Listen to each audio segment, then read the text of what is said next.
Madam ये बताना ये क्या चीज है? भैया ये है वो गोबर जो तुम रोज सुबह करते हो। पिज्जा है ना? तो आप कैसे नकली पिज्जा खिला रहे हो लोगों को? ओ ब्लॉगर भैया, पिज्जा को देख भार के फेंक लो, नहीं तो कहीं गलत जगह लग गया ना तो तुम्हें अच्छे से पता चल जाएगा कि ये पिज्जा ही है कुछ और। जो मैं पिज्जा खिला रही हूँ ना वो अमृतसर में क्या पूरे पंजाब में नहीं है।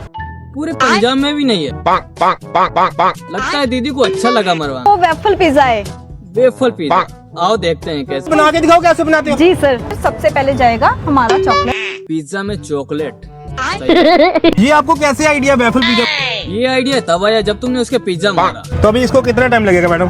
भैया को इंतजार नहीं हो रहा है कितना टाइम लगेगा, क्योंकि दोबारा पिज्जा को मारना है। अभी देखो रेडी हो गया है वेफल पिज्जा। चलो भैया इनका पिज्जा तो रेडी है, बाकी वीडियो अच्छा लगा तो लाइक जरूर कर देना।